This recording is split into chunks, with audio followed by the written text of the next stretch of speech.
Une société sans femmes est comme une maison sans fondation.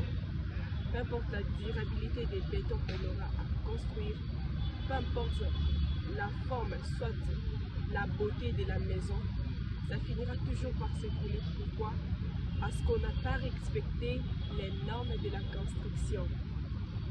Je suis Elprise Didiala, étudiante en architecture à l'ISAE, Institut supérieur d'architecture et d'urbanisme, passionnée de la lecture et de la prise des paroles en public.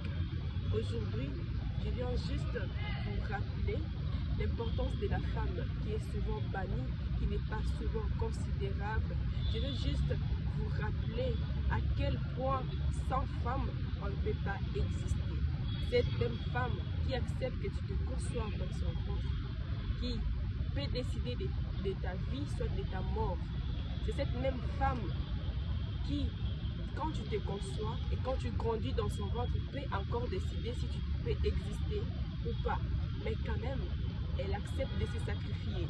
Elle accepte de donner toutes ses énergies pour que tu puisses venir au monde. Voire même les derniers jours que tu viens au monde, elle souffre pour que tu sortes. Mais quand même, elle tient bon jusqu'à la fin. Tu viens au monde.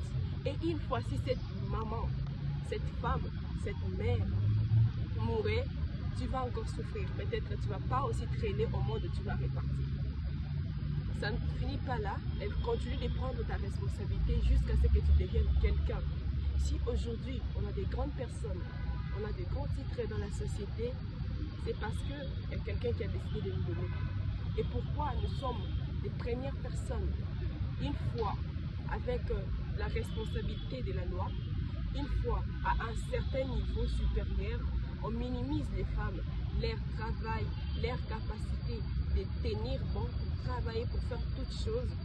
Nous sommes les premières personnes à les minimiser. Je viens vous dire aujourd'hui d'arrêter parce que sans femmes, personne ne peut exister. Personne ne peut encore survivre ici sur terre. Et toi, femme, ne croise pas les bras. Ne pense pas que c'est un homme qui viendra t'honorer. Mais commence d'abord par t'honorer toi-même. Toi-même, considère-toi comme si tu étais une bonne personne, une grande personne. Et les gens, ce respect que tu te donnes en toi, cet amour que tu te donnes en toi, cette considération va affecter aussi les regards des autres, les regards de la société. D'autre part aussi, ce ne sont pas juste les autres personnes qui nous critiquent mal, mais des fois, c'est nous-mêmes qui nous critiquons mal. Si on décide de s'élever, de se révolter, de faire voir nos valeurs, de faire voir nos capacités, alors je ne pense pas que la société va continuer à nous considérer de la même façon. Tu es la base, tu es au cœur, alors lève-toi. Ce n'est plus le moment de rester assise. Sors de ta zone de confort et continue à te battre. La société va te reconnaître. Merci.